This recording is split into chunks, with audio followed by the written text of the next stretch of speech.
Welcome to Mini Fights. My name is Brian, and today we're going to paint some miniatures from small-time indie company Games Workshop. These models are for Warhammer Underworlds, which is a kind of like a board game, miniature game hybrid thing with cards and stuff. I have not played a lot of games of it, but the miniatures are pretty rad, and it's a nice way to get kind of like, you know, 5 to 7 very characterful Warhammer miniatures in one sort of complete little chunk without having to necessarily start a new Age of Sigmar army or something like that. So we're going to start this project off. We went outside, we rattle canned our models, and now we are just cleaning up the primer with an airbrush, just spraying on another coat of black to kind of solidify that primer and make sure we didn't miss any spots. Next step is we're just going to go into our airbrush and throw some white ink in there, white artist ink. I used to do this with white paint or sometimes with just white rattle can paint, you know, just spray from above. This is a Zenithal. Zenithal? I don't know.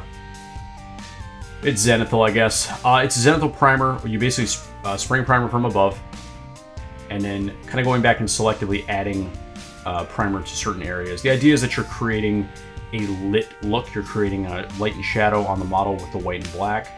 You can incorporate this into some of the paint you put on the model. More transparent paints that cover it will allow the light that you've built up, the modulation, to show through. And it's a really cool way to build light without a ton of effort. It depends on how opaque the paint is that you're putting on top of it, on how well it works. But we're going to start with it. I typically start with this on my models now. It helps me at least visualize where the shadows should go, even if I have to rebuild them.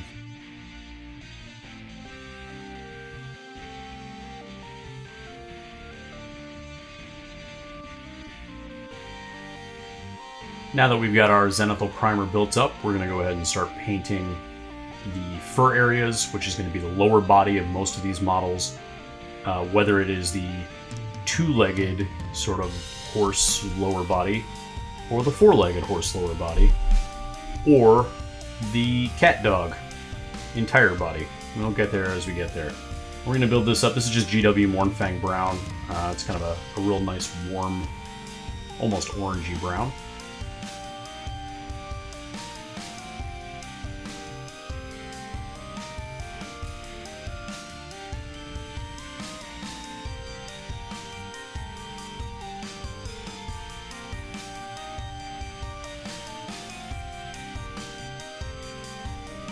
My intent with these models as far as a color scheme, and I'm really winging it here, there was very little planning of the color scheme, but I wanted to kind of get a sort of an aquamarine or teal kind of color, and then a contrasting sort of warm color. That was in my mind, that was what I wanted to do. I also knew that I did not want to use traditional metallic paints, and I didn't really want to do like a non-metallic metal either, where I try to emulate gold or silver or something like that.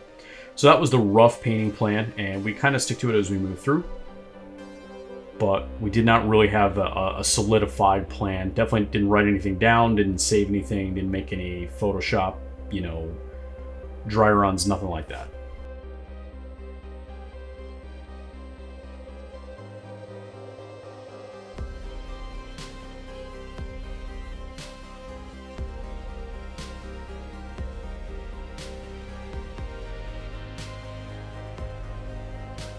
So this step on the flesh here, we're just kind of laying in this leather brown in a very clear sort of glazing fashion. This is my attempt to use the Zenithal primer. We're applying a fairly transparent color. We're letting the primer show through. We're going to let the light of the primer kind of build the base tones of our flesh. The flesh is, generally speaking, going to be built this way with a lot of glazing and filtering and transparent paints, allowing the primer to show through. There's going to be other colors on this. That is not the approach we're going to take with the flesh. I wanted to try because it is difficult sometimes to rebuild that light on flesh effectively, so it's nice to just have it come through the primer.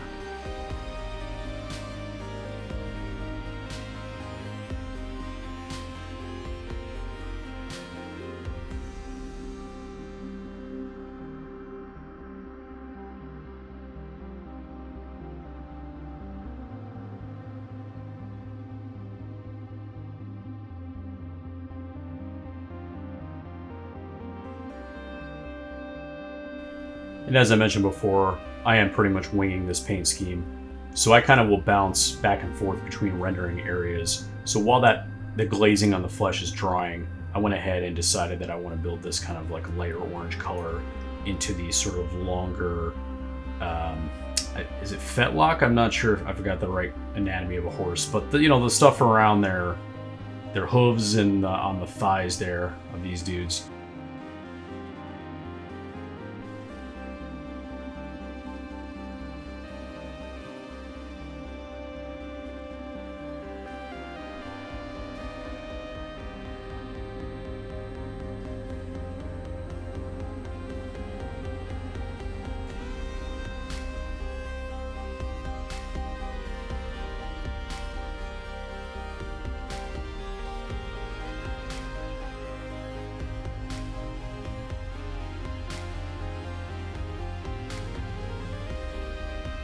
So my intent as I go in here is to kind of apply the paint in a little bit of a loose and streaky fashion.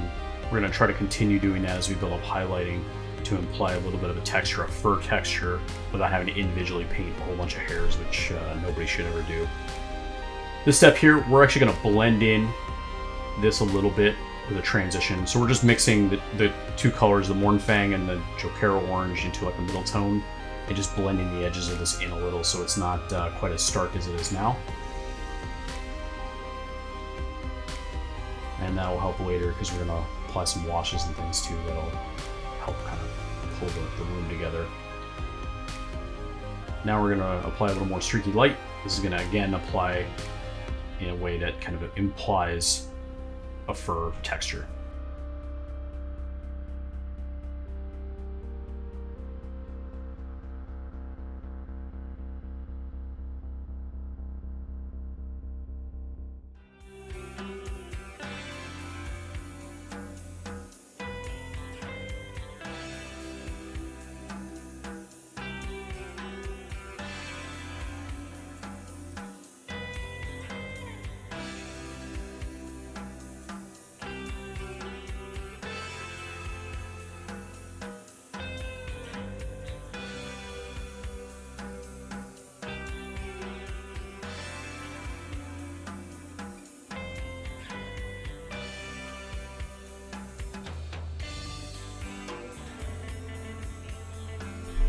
Yeah, we're slinging some washes here. This shouldn't be, if you've done any miniature painting, you're probably relatively familiar with this technique. I think the only thing notable about really the way I'm doing it is I use the Army Painter products. I find I like being able to mix them from the very intense sort of level of pigment they start with. I like to be able to kind of dilute them down a little bit more. The key with any wash, no matter what brand or what sort of method you're using, you have to babysit it, and you have to remove the pooling on the surfaces where you don't want it. So that's just part of the deal. And in the process, I kind of applied and removed as we went. So we're going to go back to rendering our flesh here, and we are going to build in a little bit of a shade. And almost anytime I say the word shade, I am almost always talking about kind of a glaze, a thinner paint that you would use to like base coat, right? That allows you to blend the shade into the recesses and get kind of a blended look without having to apply a bunch of layers. So you're going to see me applying it in kind of a lining fashion like that sometimes, and then sometimes I'm going to apply it and then I'm going to take my brush and spread it out a little bit. But it's always kind of a little bit of a thinner, more watery, transparent paint than a typical base coat paint.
The next step in probably the most important step is we're going to build up some light on the raised areas now, and we're going to use the underpainting that's showing through as a guide, and we're going to build it up with a mix of ice yellow and leather brown.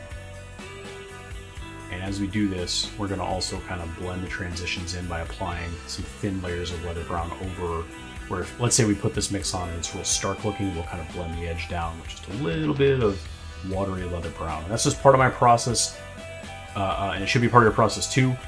When you're building some layers, it's very easy to just sort of create extra blending by really putting a nice little transparent layer over the spots where a light layer sits next to a darker layer.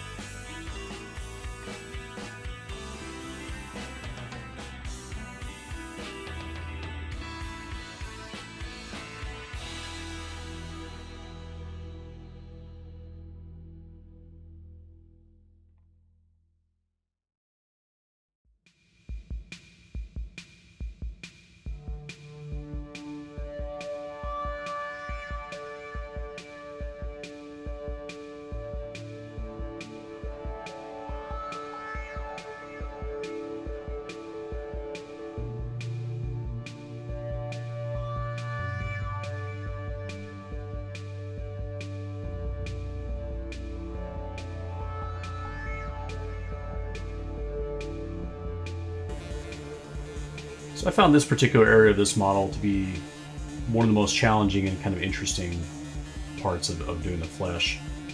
The musculature there is very sharply defined and kind of strangely shaped, honestly. It's a kind of a weird abdomen. But building the light in this was a little challenging, and I had to go back in and blend some additional layers of leather brown to kind of get it to look right.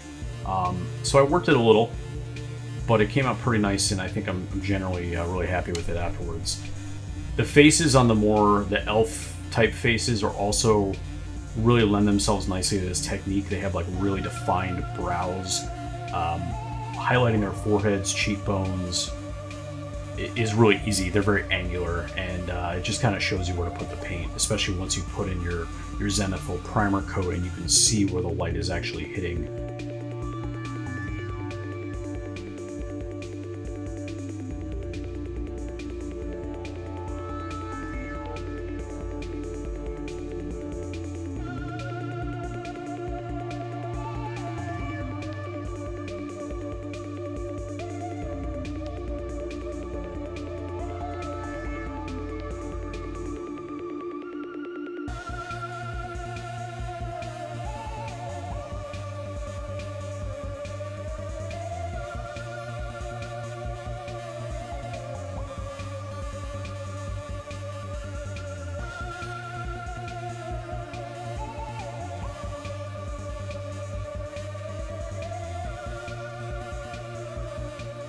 Continuing the theme of how we've painted his flesh with filtering and glazes, I'm going to apply some extra color, a little bit of a ruddy tone, with P3 Scorn Red, and this has been thinned to the point where it is basically water thin.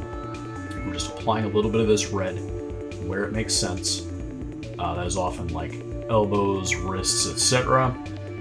And we're just working it in to get a little more of a reddish color in there. We've kind of worked this flesh up to like kind of a light yellow and down to kind of a greenish, and it doesn't really read like flesh and blood yet, but by adding this red, it really adds a realistic look to it. So with that step finished, that's going to end this video, and we're going to continue on in part 2. We're going to move into choosing the colors for the hair, the armor, and a whole bunch of other stuff. Thanks so much for watching, and we'll see you next time.